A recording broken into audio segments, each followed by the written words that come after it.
Hey guys, welcome back.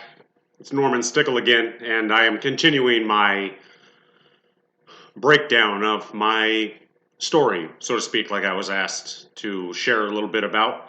And, a lot of this is done with a few little bullet points and notes in front of me, but most of it is rolling off of my memory and my tongue as it is coming up intuitively, because I think that is the most authentic way about going about doing it, rather than really focusing on a script. So, I find that to be more valuable in my own personal opinion, and still being fairly inexperienced behind the camera. Um, it's I'm embracing the rawness of it and the experience of it behind it. So it may not, the delivery and the message may not be for everybody, but that's okay. It will find the right eyes and ears and impact the right lives whenever it reaches people. So with that being said, the last video got cut off. I meant to end it a little more professionally, so to speak, and I got interrupted. But with that being said, I really want to kind of pick up where I left off initially. I had planned on continuing farther down my timeline, so to speak, before I kind of ended that segment. But it is what it is. It happened exactly the way it is. It was supposed to, I believe. So I'm embracing the whole learning experience behind it. But with that, I kind of want to recap a little bit. I went back and rewatched it, and I was kind of talking about how my relationship kind of fizzled out here, and my life had taken a dramatic turn, from the passing of my father and all these dramatic events. I think I was covering and talking a little bit more about my self-esteem and my self-image of what I had going on and where my thoughts and feelings were. And I talked about ended up and how I ended up in California. But prior to that, again, like the first video, I think there's a few things that, looking back, that I did not necessarily cover that I think are important. So my main goal is to kind of go backwards a little bit, because it will come out further down the timeline and make the connection of the necessity of why I'm going to share some of these things. And really, I believe this is going to be now a 4-part series because of the little bit of a glitch in the combination of the learning experience and doing this, and the way the second part got abruptly kind of cut off a little bit. So instead of trying to re-record it, I'm just going to roll with it. And prior to me moving down to California and really trying to run away from myself and maybe figure out a little bit about what I was looking for in life and trying to embrace life, I think that can be healthy to a degree, but it can be a very difficult thing to do when you just try and literally just pack up shop and leave. Sometimes looking back at different situations in my own experience, burning bridges can be an okay thing, but also too, it leaves things unfinished and unkept. So it's really a matter of perspective and your feelings on the situation of should I really bring closure to these things, or should I literally just make a hard, fast 90-degree turn and go completely the opposite way? And really, that's only you that can really answer that. I think it holds to each his own, and it's in the value of the experience for each individual, really. I don't live life with regrets. I don't regret making my choices the way I did, and it is what it is. And there's definitely been a lesson within that.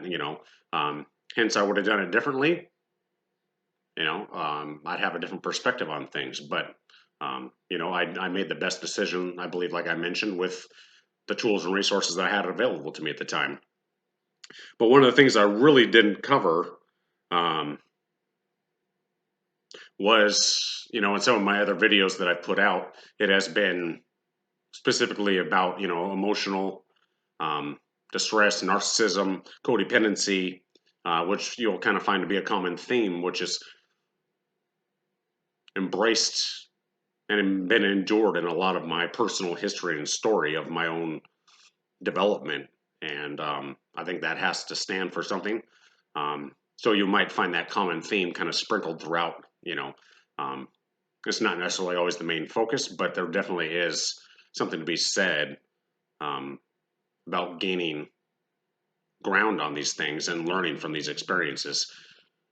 If anything, it has caused me to be a stronger person, to be able to pass down the knowledge and experience and insight to others that need it.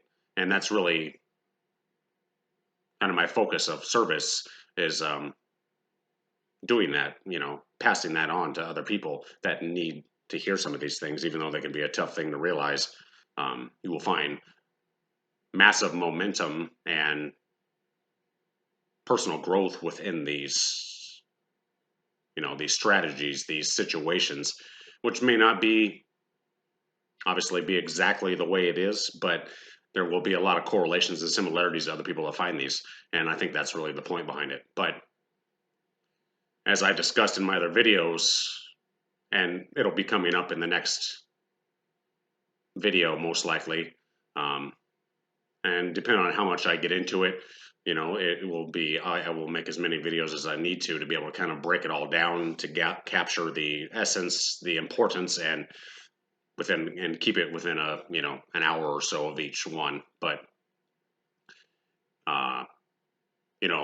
some of the people that were in my life in my teenage years, especially after being relocated to my parents' home that they bought, was, I believe, now influential into my own growth later in life. And it really set a standard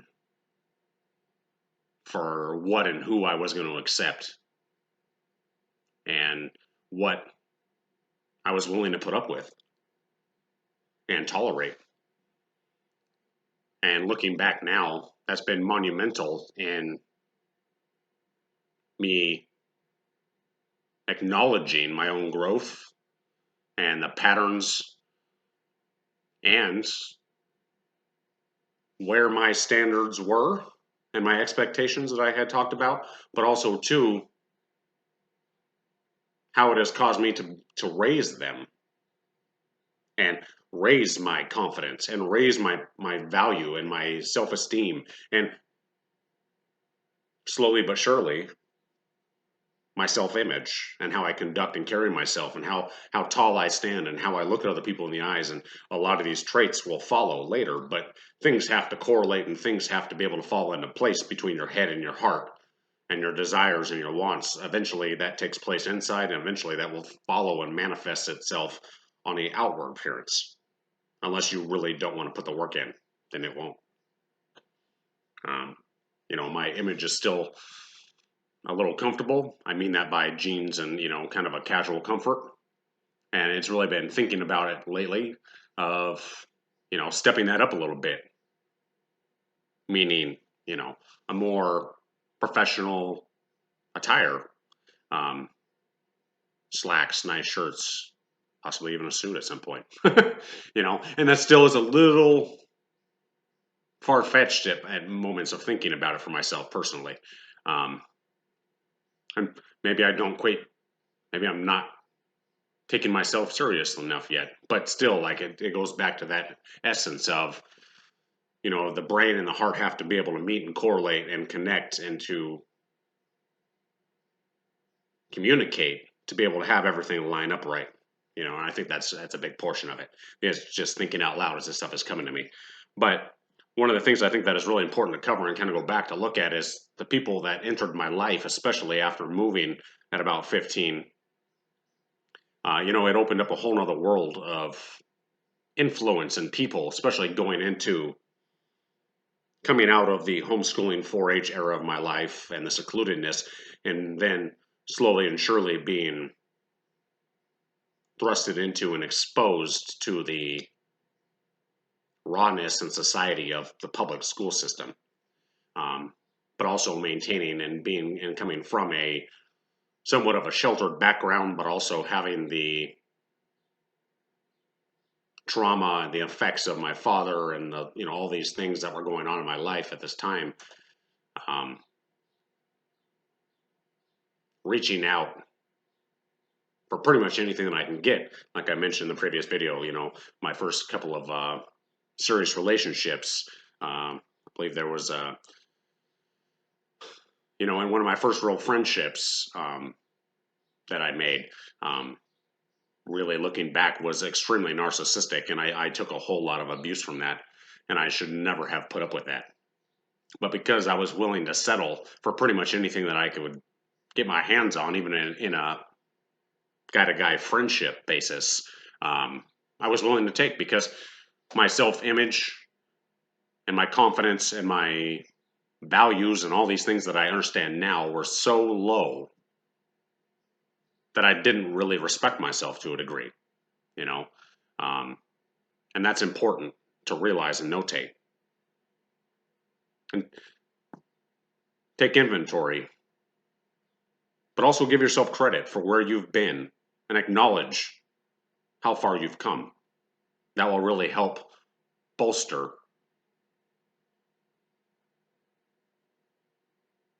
how you feel about yourself, and things like that. So it was very monumental, but simple situations of being talked down to, not giving a choice, really, having things supposedly having to go, their way and not my way. A situation one time, and it's actually kind of disgusting, but this so-called person, or this, I almost don't even want to say it, but friend, you know,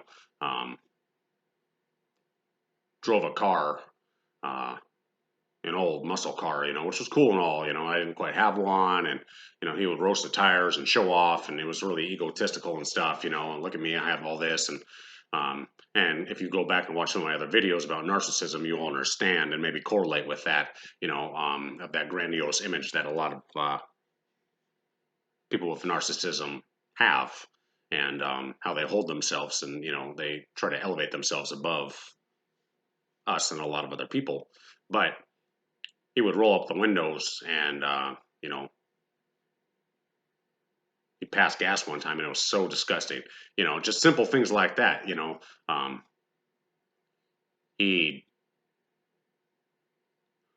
We were playing basketball, or I don't remember the exact scenario, but at one point he grabbed a fingerful of I think it was pit stash or something, from sweating, and went to rub it underneath my nose. I mean, come on now, really, that kind of stuff. But yet I still continue to remain and stay. And yes, it's a little hard for me to hear that, but it's part of the lesson. And inflicting mental anguish on somebody is not always physical in that sense. It could be worse physical wise, which I don't wish on anybody, and I hope never. I wish that it was not a reality, but it is. And a lot of that kind of stuff is inflicted mentally through words, actions, body language, subconsciously, things like that. But even a small instance of, that kind of situation is so disrespectful. And to think that I would even put up with it. But I did, and that's crazy. I can't even imagine. And it took me a long time. I remember being in denial about the whole thing, and still being no big deal. Yeah, it sucks, and God, I wish he wouldn't have done that to me. But you know what? I'm gonna let that slide. Now, hell no, I would never let that slide. Are you kidding me? That's a non-negotiable. You do not treat anybody like that. And if you do, there's obviously something skewed. Nobody deserves to be treated like that at all. Period. No excuses. And simple things like that really made a lasting impression on me.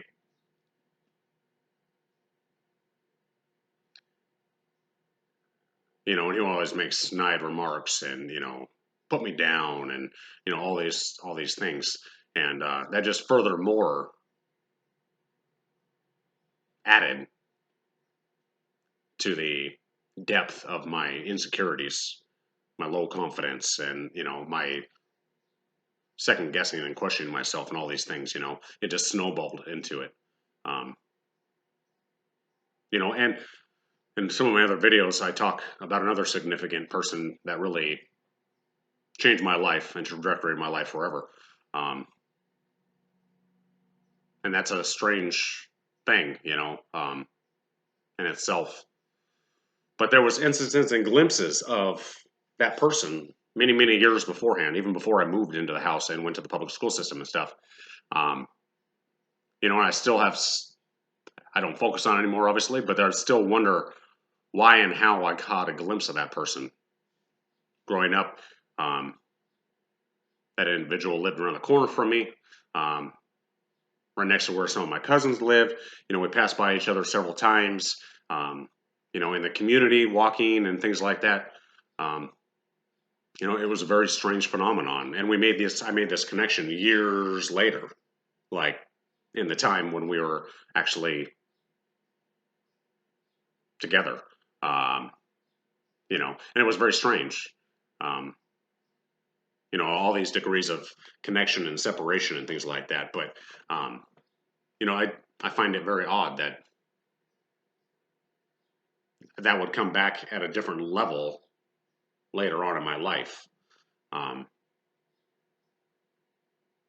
so as an impact, as a young man, it didn't have too much of a play in it. But I think it's important to note that it was like a glimpse of somebody that would later play a significant role in my life, ultimately for the better, because it spurred me great personal growth and learning and lessons in life. Um,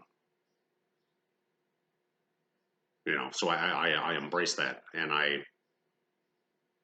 appreciate that my phase of my life now, because I needed it.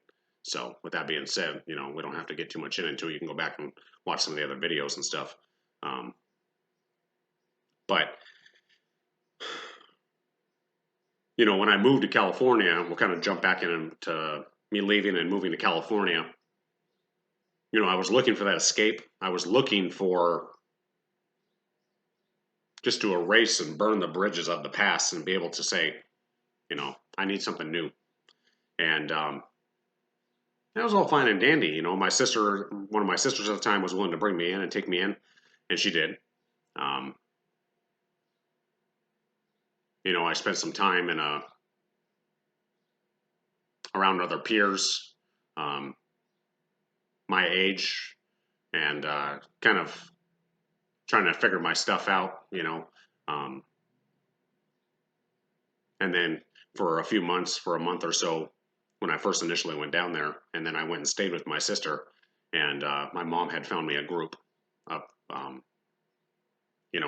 people that I could help learn and heal from and kind of get back on track and just be inclusive with for a little while.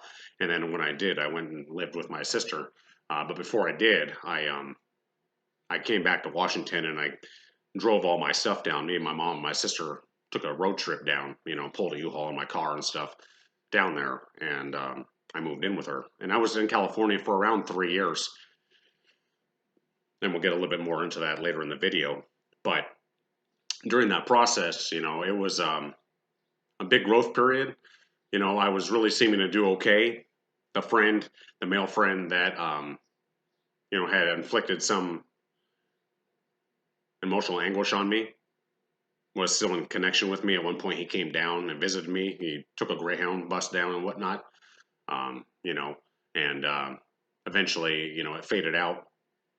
I had kind of mentioned before, I believe, that I was not the best brother or sister. I mean, best brother or son, due to, I kind of just burned the bridges and let everything else fail and go. Um, that's what I thought I needed at the time. And, I ended up getting a job and 2 jobs for the most part, working at a ski slope on the weekends as a ski lift operator, and working in a landscaping company that my friend's neighbor, my sister's neighbor, had his own business, so that was a great thing. And, I believe I dated a little bit, but a lot of it's kind of fuzzy. Um, I kind of just did my own thing, tried to find myself, and I started, I got to be able to experience riding a horse and taking care, and kind of when my sister had a couple acres, so I kind of was able to do that. And, I broke my own horse and rode a couple bulls, and I started changing my clothes, and, I was wearing Wranglers and cowboy boots and, that kind of thing, trying to figure out my identity to match with where I was and where I wanted to go and all these things, which I think is normal for being a 17, 18, 19-year-old kid, like you're still trying to kind of figure out where you fit in and everything. And, it was important for me. But there was still more out there that I wasn't really used to. And, I remember a few times I got kind of wild and crazy and went into the city and, things like that. But overall, it was a little rough because my sister's kid's dad or husband or, whatever you would like to call him, was not the best role model for me. Although I was really looking for that. I mean, you can imagine after losing a significant, not just your father, but a significant person in your life, you're going to be, like I did with the relationships and the codependency, reaching for anything I could grab onto to hang on to and fill that void, And there was definitely a lot of turmoil there, a little bit, and rough edges and things. And, the living situation was not always permitting of the most healthiest either. So, kind of just did my own thing and whatnot, but I'm grateful for the experience. And again, it caused a lot of growth, and it was much needed. And over the period of being there for about 3 years, I came back up here. I originally planned to visit to not stay, but come back up and visit my mother and my sister finally. And originally I was going to stay for, I think, a week or two. And I remember, like I mentioned, things were a little rough with the household and the brother-in-law and stuff. I think he kind of wanted me gone anyways, but I came up to visit, and my world took another dramatic turn. And hence why is because when I came back up here, I stayed. My higher power, God, the universe, Jesus, whatever you would like to call it, it's kind of like, no. You're not needed back there. You need to stay up here now. Like this is where you ultimately need to be, because out of all those lessons, from dating a few people and kind of run around doing my own thing, and I had a big jacked up truck in California, and I was running through the desert, and I broke a horse, and I was riding, shoot guns off our, the property out in the middle of the desert where I lived, and all this stuff, I wasn't really serving like I should, you know what I mean? Like I needed to make a bigger impact. I needed to have a purpose to living. Not to get too spiritual, but if you believe like in natural energy and healing and astrology or life path numbers and numerology and stuff, which I think has some correlation with who we are and our experiences here, but that's a whole nother time to get into it. I'm a life path 6, which is, family and learning things and, whatnot, so that definitely I can see the correlation between being transplanted back to my home state. Well, my home state where I grew up and, not born, but where I've been raised at. And, I remember flying in and the night after or the night of or the day after or whatever it was, I got back in touch with my old flame, my high school sweetheart, the girlfriend that I had left, that I had such clinginess to before. We hadn't really talked at all, and her situation was, a little different. She had her own apartment. She was working. She didn't really have much going on other than some friends and stuff. She was doing her own thing. She was close to my sister, who had, stayed in Washington and was still in touch with with her and stuff like that. And I had heard little blips and pieces over the years, but even the relationship with a lot of people, family included, was sporadic if at best, through those 3 years. And I think maybe at one point, they came down to visit and things like that, but really there was not much of any relationship at all with anybody here. Well, we ended up reconnecting, and I became a dad nonetheless. I found out I was becoming a father at 20 years old, and then I was like, well, man, I'm definitely not going back.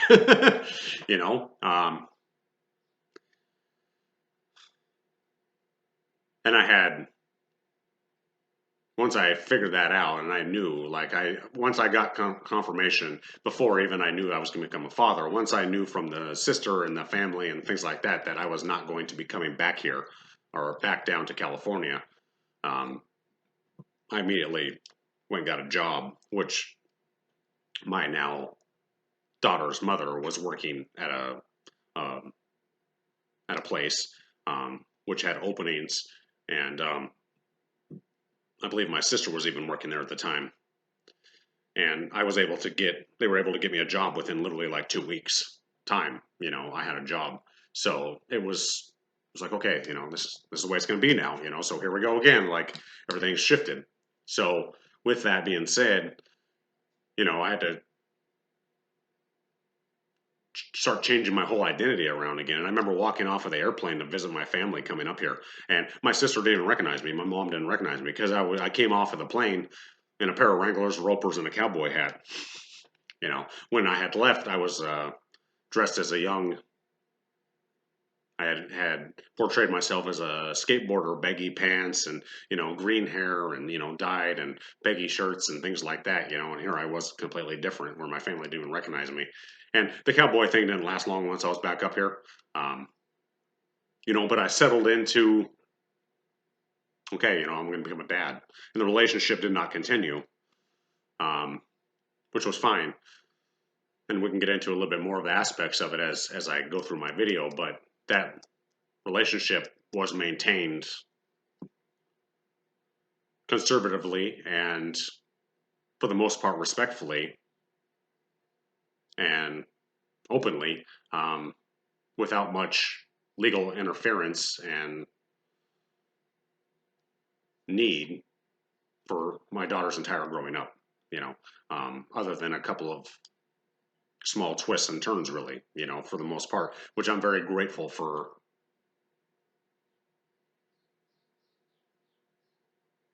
A woman that she is, because as you'll see as I go through, where I was lacking at the time because I was not mature enough, because a lot of it contributed to my disability of having seizures and whatnot and epilepsy, where I was not able to stand in my true sense of self and power and embrace it fully. She was strong enough to pick that up and to carry that burden, not a burden because she did it gratefully. She did it because she had to, and she was willing and able. So I know that it was, obviously my daughter was meant to be, and she was meant to have the mother she has and the father she has, but as I started to kind of settle in with working and getting my things together, I stayed with my mother for a couple of months. And, I saved up a little bit of money, and I kind of started reaching back out to some of my old connections that I had kind of left. In high school when I first started, I met some friends, obviously, and made a few connections. More so pivotal in other areas of my life than some. But still, I was that odd duckling, that black sheep type of person, even with having a few friends. I've always been able to count my acquaintances and friends pretty much on one hand in my life. It's just the way it has been, and that's okay. I'd rather have a few good, close friends rather than, a bigger circle, so to speak. But one of those friends that I met through an alternative program and stuff like that in high school, before I dropped out,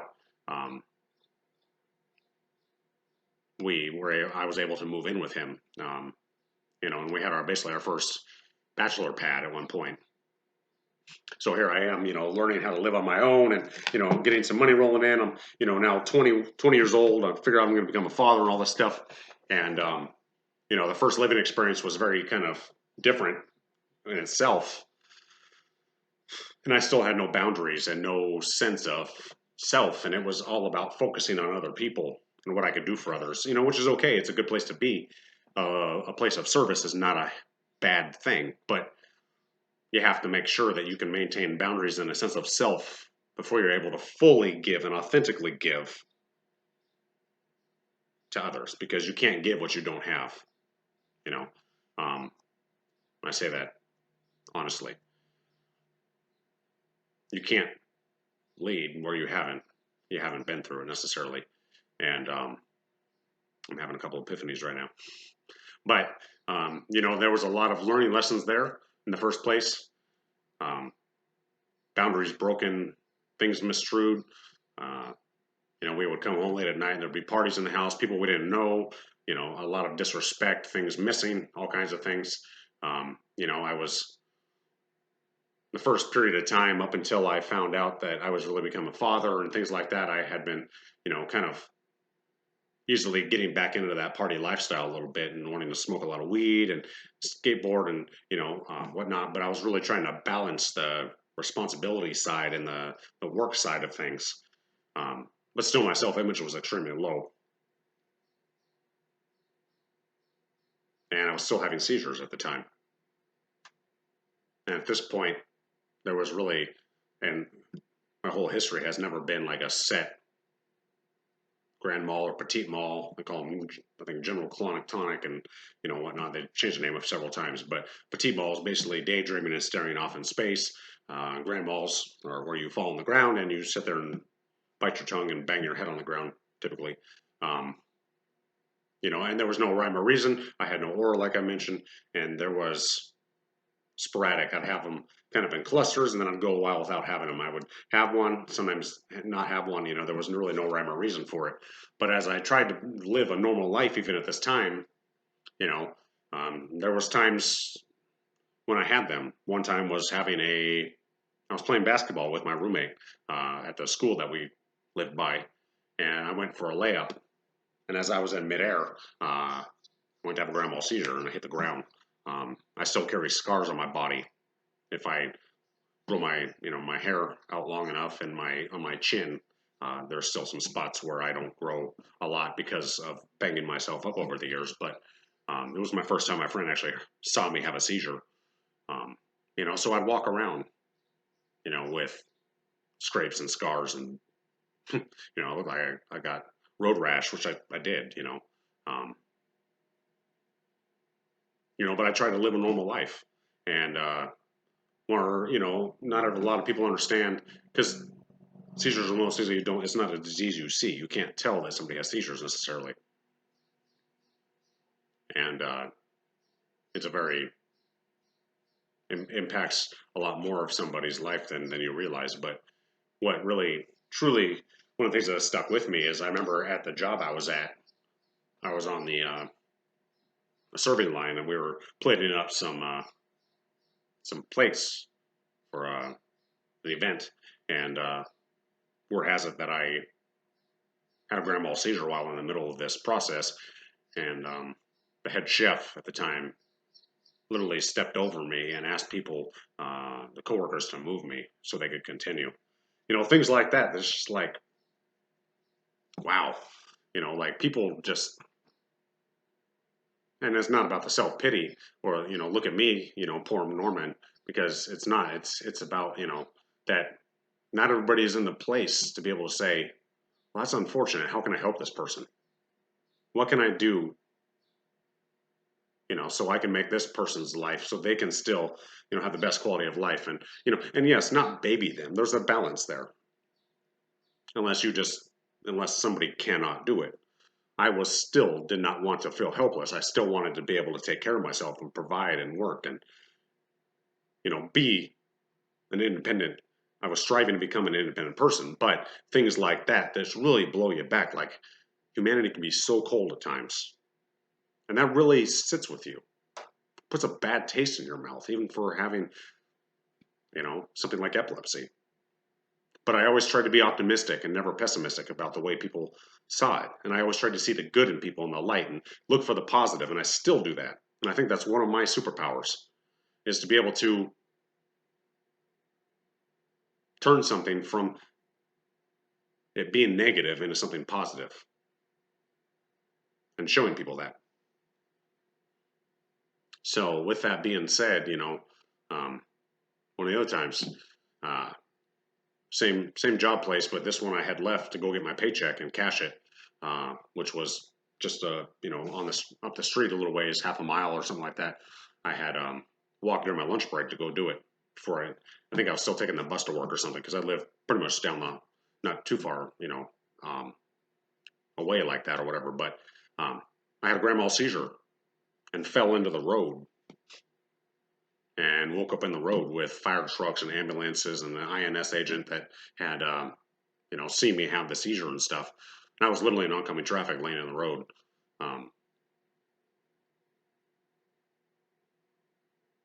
And years later and over the years of dissecting and why I had some of these things happen and why the medicine never worked, and, the road and path to getting a craniotomy done and eventually being seizure free now for almost, since 2009, I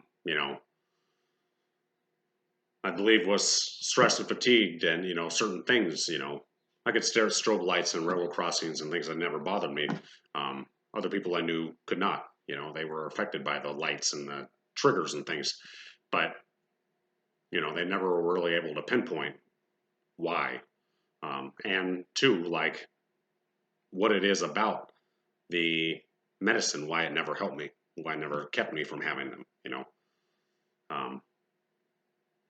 Another big monumental seizure that I had, carrying a tray of food at another job that I had picked up, literally across the street. And I came out of the kitchen through the pass-through. I'm holding a full tray of food. And there was a combination of I started as a cook, and, eventually I started to learn how to serve and became multifaceted and stuff like that. So I could have a little more variety and make some different money and learn different skills and stuff. And had a grand mal seizure right in the middle of dinner hour. Dropped the whole tray of food right in the middle of the dining room. And at the time I had it, I walked around. I was walking. I walked out and I turned to the left, and there was a small 2-person table. And as I was holding the tray of food up, I had the seizure, and I literally fell back and rolled into the middle of the floor and smacked my head on the table on the way down. I still have a scar back there from it. That day changed a lot of things, though, because they told me that I saw the lights of the ambulance after I laid there for 20 minutes. Of course, they called the paramedics and everything right away. But A, it was in the middle of a dinner rush. B, that can be pretty devastating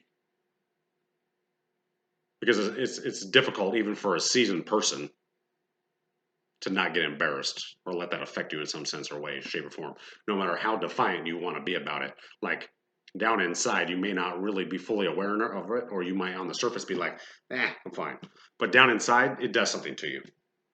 It chips away at that image a little bit, that confidence of just a little bit. That's all it takes. Because a chip turns into a crack turns into a crevice will eventually split, and then it fragments. And I was always one of those persons that never wanted help. I just wanted to shake it off and move the oxygen and, get up and be fine, even though I was bleeding, biting my tongue and sore as hell and my head hurt. I want to just go home and take my medicine and sleep it off and not get any treatment for it. I always refuse the service. But that day, I got up, I guess, when the lights came on, and I saw the fire truck pull up outside, and they were trying to help me in the middle of the dinner rush. And I got up, is the word, and I went to the back employee bathroom, and I guess I had to urinate or something. And when I came out, the firefighter wanted to help me. And that time, I pushed the firefighter, and I don't remember it. I do remember like stepping forward and coming out of the bathroom and they were there, and it's very vague. But they told me that at that point, like he went to step in front of me to stop me because I wanted to leave, and he was blocking my path. And then as he went to step in front of me to like basically stop me from doing anything, I basically pushed him out of the way, you know. Um, and I basically asked us to go home, and figure it out after that. Um, so things like that really chip away at your self confidence and really undermine, your image of yourself. Even the strongest of people will have a difficult time not letting it affect them to some degree. It's just, you know, um, as vigilant as I've always been about remaining optimistic and not pessimistic about things and looking for the, like I just mentioned, in the benefit of what is happening, it's difficult, very difficult. So you can always reach out and we can dig deeper into this because it's important. I can understand if I can share my story, maybe I can help you see yours from a different perspective and light, you know. Um,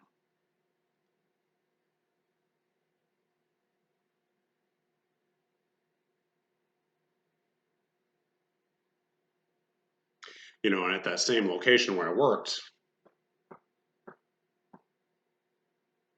I was still on decent terms, with my now, daughter's mother and stuff, and obviously we were not in a relationship and whatnot, but we maintained contact and certain things, for the benefit of us in the relationship, and keeping that open line of communication and things like that open with each other for the benefit of my daughter, really, and really what it comes down to, another thing is I met basically my first really long-term partner in my life. Um, and when I met her, my first daughter was only 3 months old. And because I was so conflicted within me of having low confidence and self-esteem, lack of direction, been walked all over and spat upon almost my entire life, my self-image was so low that my value was not great at all by any means. I want to try to look at the camera more. It's easier for me to look so I can remember things, but at the same time, I want to try, and I think it's important that I look at the camera. A little funny note, but I can remember the first time I met her. She was really brand new to the same environment there, and she started as a hostess, and she had just started serving type of a deal, and I actually met her just before I started coming over there to work. I eventually left my first job that I got when I came up here to California and relocated because the pay was a little bit better, the hours a little bit better, I had a little more opportunity, things like that. And I met her there, and we ended up working together. I was at that second job for about 5 years total, and over the course of that years, we pretty much worked together side by side. At one point, she was promoted within the company and kind of branched out a little bit and went to some other places and stuff. And her workload got greater and heavier and things like that. But we got into a relationship very quickly. And a lot of that, looking back, the insecurity, the lack of confidence, looking and searching for some sort of something to attach my identity to. I mentioned in one of the other segments about the self-identification of a partner or your team, my team, with the jersey thing, and went off a little tangent. And there's no disrespect; it's just my point of view and from my experience and the way I have come to see it. But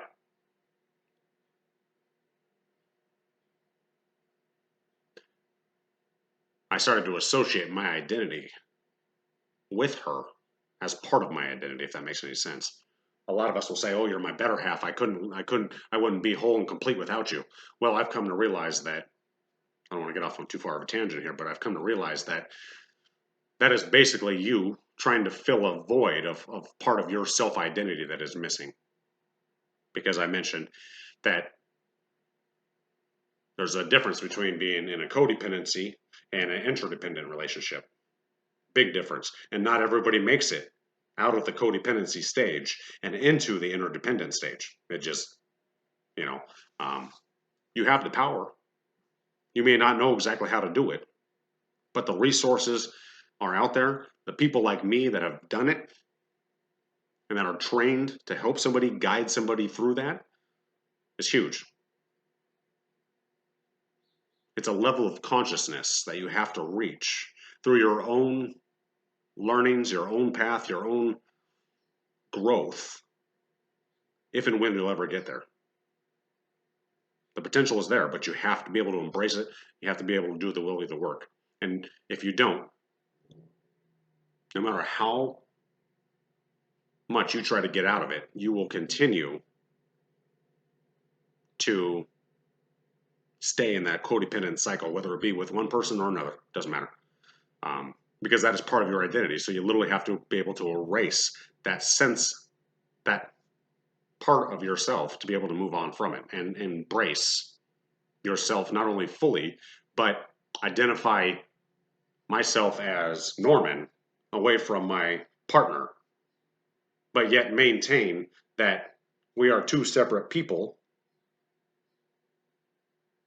bound by vows and, a commitment to each other within a relationship and a household and all that stuff. But we are still our own separate people. I can have my interests. She can have hers. I can do my things. She can do hers, but yet we can still come together in the middle. And that is a huge distinction, in learning to mature and being able to successfully navigate your way through life, I think, So really, like, entering in that relationship was huge for me.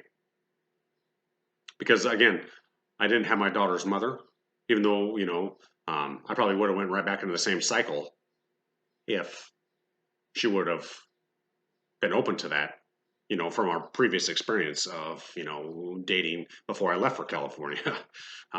She obviously was a little stronger headed. She had her own issues and her own situations and things that she was dealing with her growing up and her upbringing. But she had learned her lesson, obviously, with me and saw that still within me. And I do not blame her 100. I do not blame her at all for it. If anything, she did me a favor by not taking me on, whether she realizes it or not, or acknowledges it or not, she did me a favor because she didn't let me take the easy route, and she did what was best for her, which a lot of people don't do. So she, I give her props for that, because in the long run, she did what's not only right for her, she did what was right for me, because she saw something that I did not see. And that's the power of connection and being with other people, is figuring that out. We have the ability to see others from a different perspective, and maybe it's not what they want, and it's a good thing sometimes, because we can offer people insight and a different way of looking at something from a perspective that because you're in the thick of it, you're blind to it. So things like that were very monumental. But as I entered this new relationship, I basically just gave up my sense of self. And at this point in time, my roommate, who I was still living with, that I moved in with a couple months after I came back up here, we had vacated the first place, and we ended up getting a townhome. And we were 19, 20 years old, throwing, not really partiers, because I was taking medicine. I didn't really drink a lot. We didn't party very much. We had gotten away from the riffraff of a lot of things. He worked, quite a bit.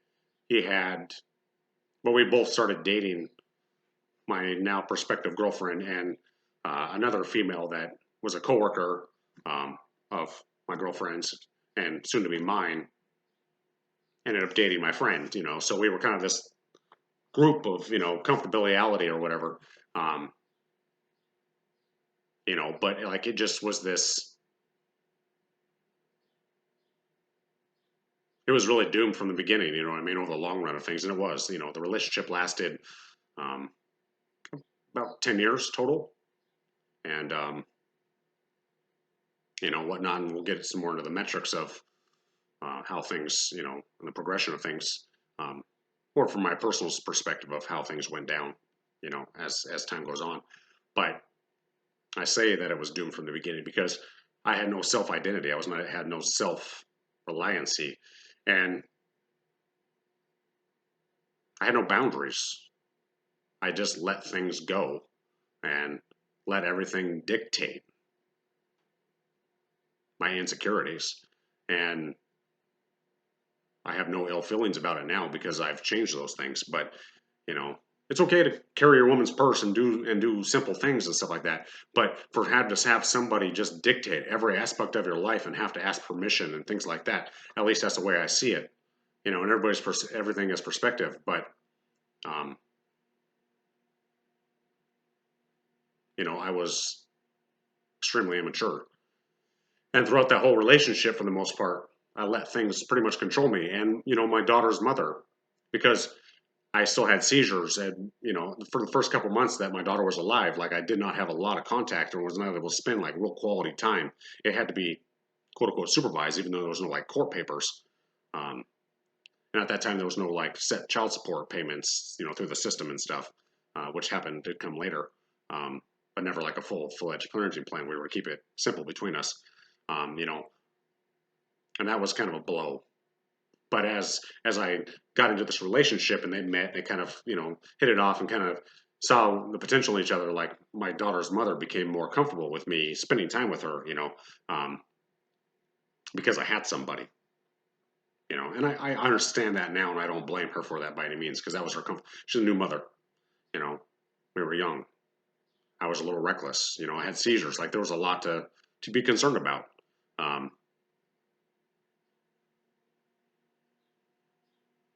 you know, but as far as the relationship went, like it was fairly toxic. And I mean that because we worked together, we hung out together, we lived together, we commuted together, like everything was together. And then I would get super insecure if she wanted to go hang out with her family or friends. And she didn't have a lot of friends, she had a couple friends. Um, you know, but at the same time, she was fun. Like we spent our 20s together, you know, and she was a few years younger than me. So when I was 21, she was still not able to, you know, do things that I was and things like that. Um, which I didn't really feel held back because that wasn't really my lifestyle. But my entire identity was surrounded around this person. And it was so hindrance, but it was what I needed to be able to move myself forward over the long run. And yes, it took 10 years of my life to figure that out. But at the same time, it's what I had to go through, you know? So, um,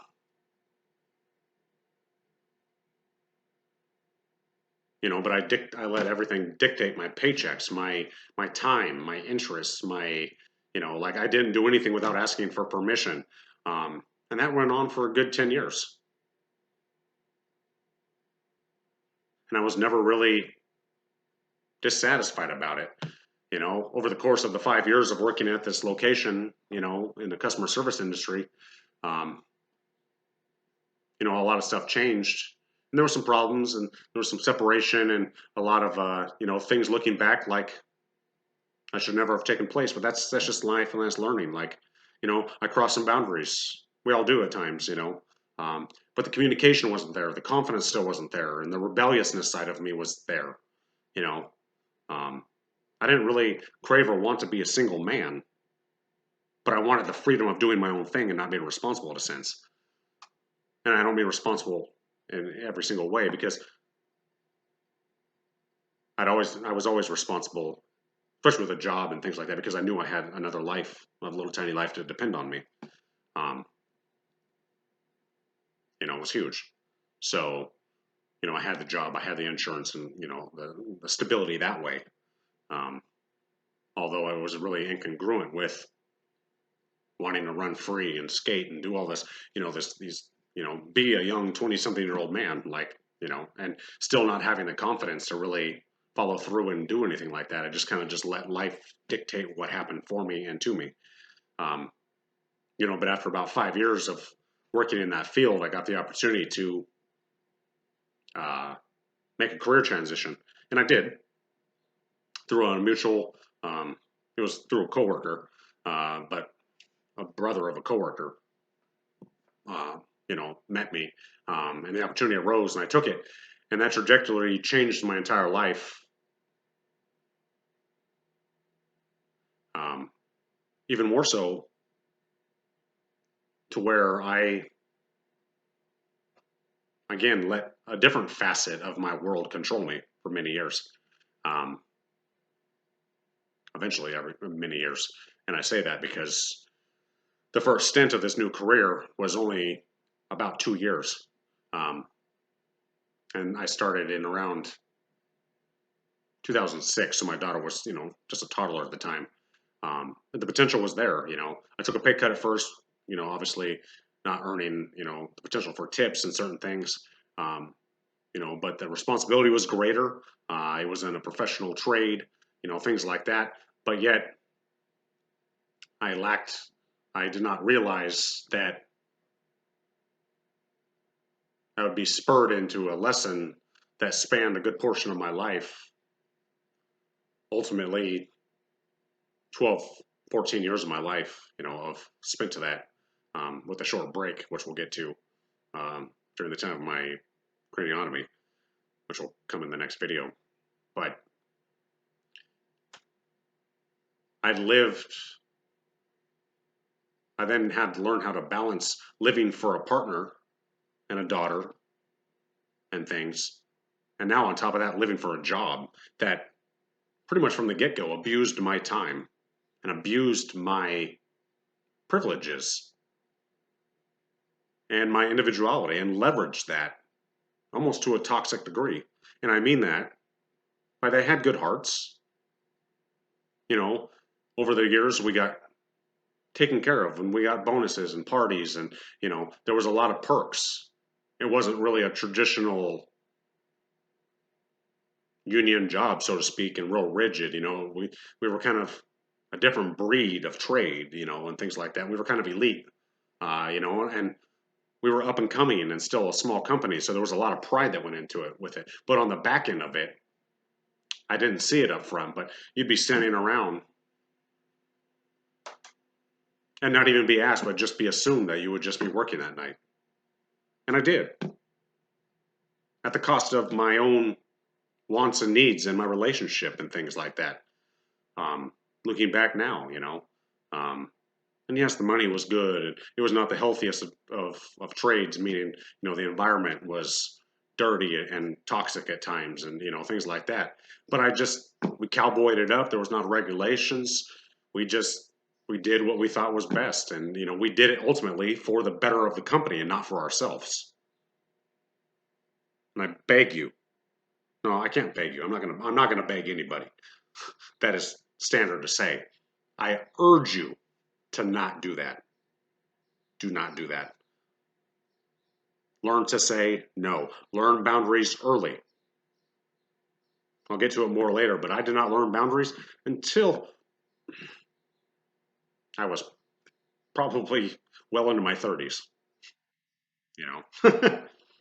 And wow, Norman, well, you know what? But it's just something I had to do, and whatnot. But yeah, we cowboyed it up and we had fun.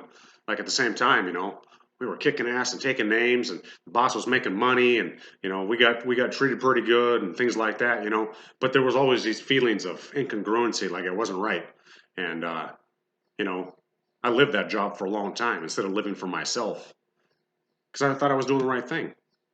But two, it became consumed as part of my identity, and that's not how to live life. I'm sorry, it's just not.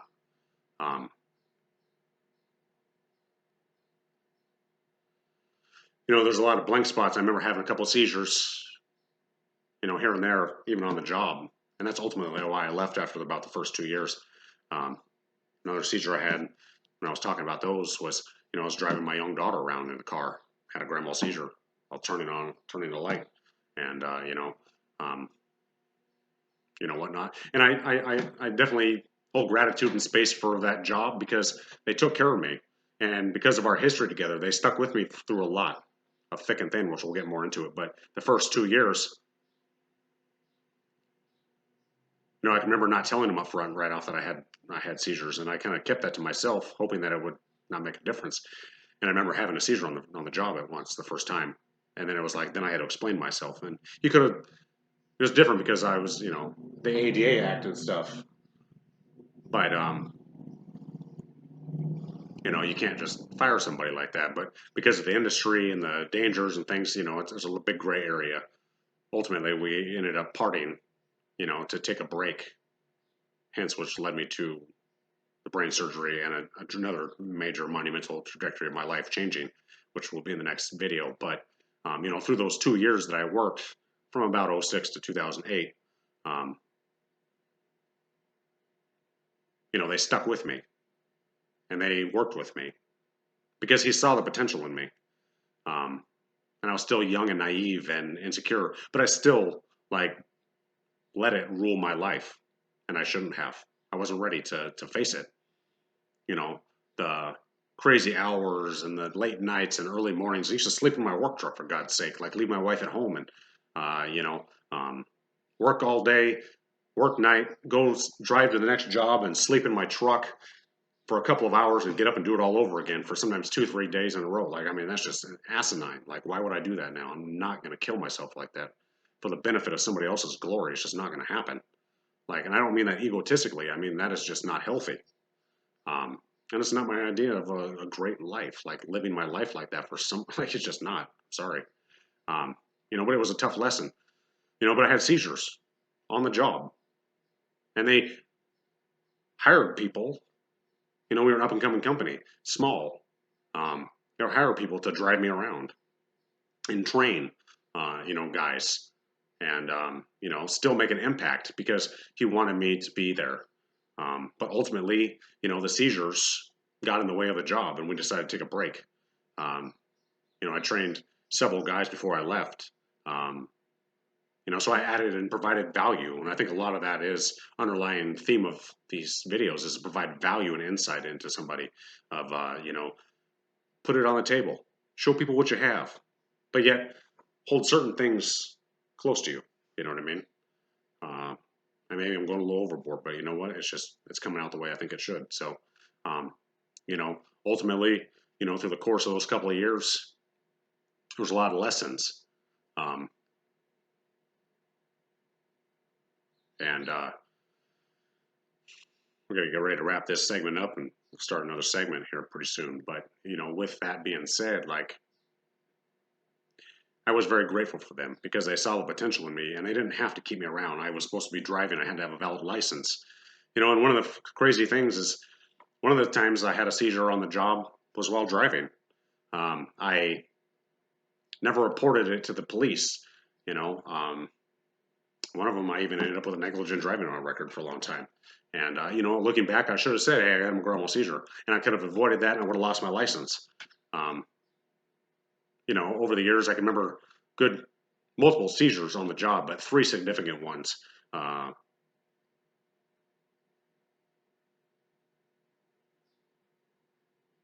And 2 more so because I was actually physically driving the truck. Well, 3 when I was driving the truck. 1, I high-centered the truck in the middle of a downtown area of a suburb, not like a main city, where I had already unloaded some of my equipment. I was moving my truck and stuff. Had one, and then had to be carted off from there. And approximately about a year later, I had just left a job. We used to drive job to job. Sometimes multiple jobs in a day, sometimes, depending on what the assignment was and what needed to be done in the task. And it was rough too, like I said, because we didn't have a set schedule. We had a set start time. We knew when we'd start, but we never knew when we were going to be off. So it was hard to plan, family life and dinners and, life outside of that work. And you'd be asked to work nighttime sometimes at 3 p.m, be sent out and start close to home or fairly close to home, but end up, hours away at and not get home until 5, 6, 7 o'clock at night, or sometimes have to go do things afterwards for the job the next day to prepare, and then have to get back up at 3, 4, 5 in the morning to be able to commute to wherever we're going. So it was just way too much. Ultimately, that's what years later, which will come ways down, but that's ultimately what broke me off the job, is all those violations of catching up to himself. But one of the second accidents I had scared the crap out of me, because I left a job and I was headed to another job fairly close by. I loaded up my stuff and I was driving. And as I was driving, I had a grand mal seizure. And I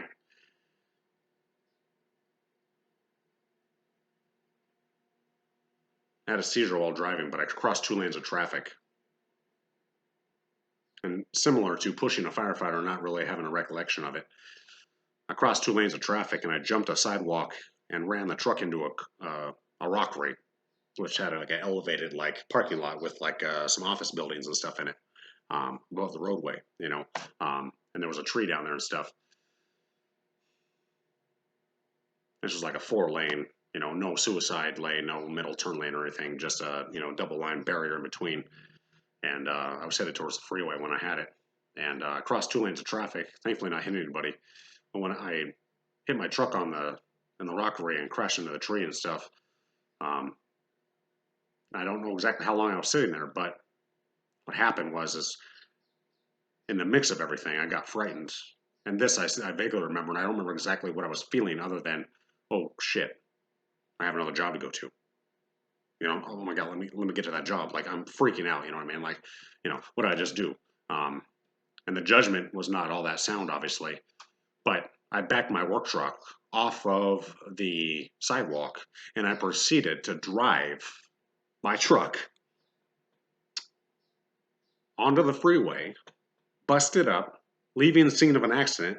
Granted, nobody else was involved, but there was obviously witnesses. It was in the middle of it was in the middle of the afternoon, not late in the day, not early in the morning, but it was, if I had to guess, probably, I think it was my second job of the day. So it was between 11 and probably 1 or 2 in the afternoon, you know what I mean? So there was obviously traffic and commuting and stuff like that around, small suburb. But I proceeded to drive to the next job on the freeway. And finally the cop caught up to me, because obviously people had reported it and seen me, do this. Now here's the kicker. When I finally pulled over, it was right before I was getting off of the next exit to go to this other job. When the cop walked up to my window, it was the same cop from a year before. It's like karma in life hitting you in the face with a slap in the face. You're really trying to get away with this again? Man it up, face it up. You need to claim this responsibility. And did I? Absolutely not. Got negligent driving. Ended up with that. The cop said, license registration, and the first thing he said to me is, you realize how much trouble you could be in? And I was still really dazed and confused. And I don't mean that by smoking weed, because I wasn't, but and then he looked at me and he recognized the truck and he paused for a few moments and he said, I recognize you. I'm like, oh, my heart just sank. It was the same cop who a year earlier I did not tell about my seizure, and I was not prepared and about to tell him about this one. I don't remember the excuse I gave, but I ended up with negligent driving. Looking back, I should have been straight and honest. That was life's way of saying, you know what? Here's your chance. Rectify what you did. But what really got me and why that's such a monumental memory for me is I could have crossed, yes, I did. I crossed 2 lanes of traffic. But the realization that I could have killed somebody. It could have been a mother pushing her child down the sidewalk, enjoying her day. Granted, it was kind of on a somewhat of a busy side road, a little bit of a business area, so the likelihood, sure, not very great. It's not like I was in a residential neighborhood with a park nearby necessarily. But irrelevant, no excuses. But I had this epiphany, like the potential in the game would have just doubled if I would have took somebody's life. I would have had to carry that with me the rest of my natural life. Think about that. That's not a responsibility I want on my shoulders. And I'm glad that I was able to have that experience because it's what I needed to be able to say, you know what? The buck stops here for right now. I didn't drive for 5 years after that. Drove me absolutely crazy. I fought tooth and nail about it. And I rebelled a few times. You know. But I needed that because I could have took somebody's life. And I remember it was shortly after that that I had one more monumental seizure. And I remember like the time frame of like the first one, the second one was a year apart, at least on the job, at least the driving ones. And the third one was at a major building, actually relatively, not a hospital going in.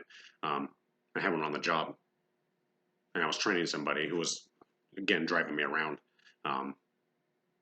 We were doing our thing and stuff, and I had one, and you know, people saw, and you know, this and that and everything else. But that was the day that I ended up leaving that job because I was too high of a risk.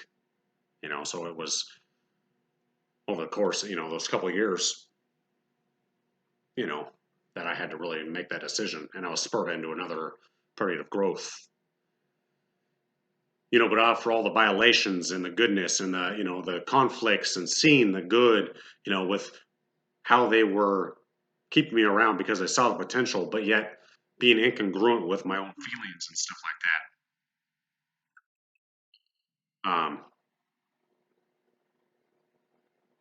You know, um, you know, all these things like these were lessons that I needed, things that I needed to learn, and I was not able to be strong enough to be able to do things like that. Um,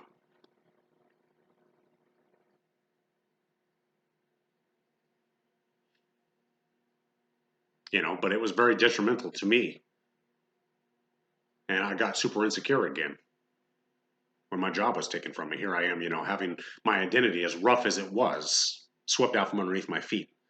But that third major seizure that I had, and I remember the coworker driving us back to the shop. You know, a second seizure, the shop guy was sent up to take care of me. You know, that job I went and did. Um, you know, but he had to come up and drive me around and stuff like that. You know, certain things they catered to me, and they did it for their own benefit to make sure the jobs were fulfilled and the money came in, and you know there was no disruption and stuff like that. I get it, and yes, it may not have been the right decision, but he needs to own those decisions as I own mine, and I own my choices.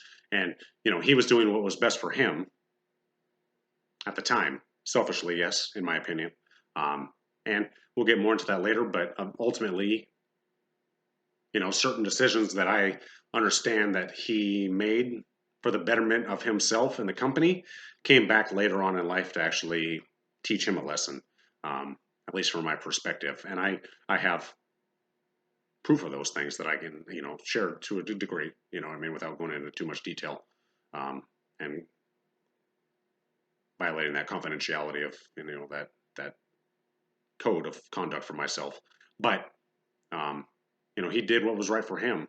And, you know, it was a lot of double-edged sword, and it seems like a lot to take in, but that's really what it takes sometimes, is having all those incongruencies piled down on top of you to realize and to force you into making a decision and come to a turning point. Because having incongruencies and not making a decision and balancing that on both sides is just walking a tightrope and sitting on a fence. You're not getting anywhere, and it's never going to change unless you actually fully commit to one way or the other. And that's really what this phase of my life was about. So in the next segment, we're going to get into next period coming up, which will be about 2 years of a little taste. We'll be, not working a lot, if at all, experimenting with some schooling, starting the path to my craniotomy, and ultimately being relieved of a medical, disability of having seizures. That'll be for about the first 2 years. I will cover the struggles, the heartaches, the experiences and things like that. And then after that, that really is another turning point to another 10-year phase of my life, which equals out to we'll go from about 30, on to roughly about now where I'm at now. But from the time I left my job, I was probably in my late 20s. And, so that's kind of the aim for the next one, and we'll see where it goes. But, if anything you take from this, it's really the fact that hindsight, there's always things going underneath the surface that can teach you something bigger for the bigger picture. Be willing to look at those things, because attention is in the details of what you're trying to learn and what it's trying to show you. And it's not always going to be a clear picture right away. But sometimes you have to remove yourself from a situation to be able to find the gold that remains within it, and really truly grasp what it is and why it happened to you. Not saying it's going to be easy, because it's not. Don't take the easy path. Embrace the struggle. It has a purpose. I promise you, it has a purpose.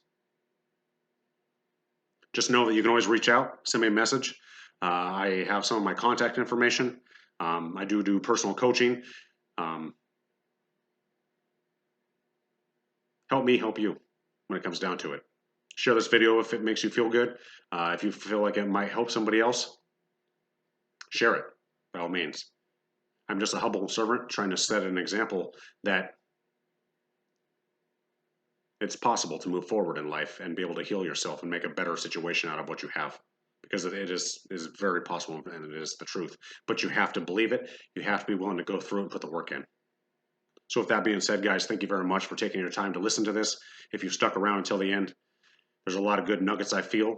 And I do this from a place of service so that I may pass on my experiences and knowledge onto you guys so that you have something of value to take from this. Thank you guys for watching.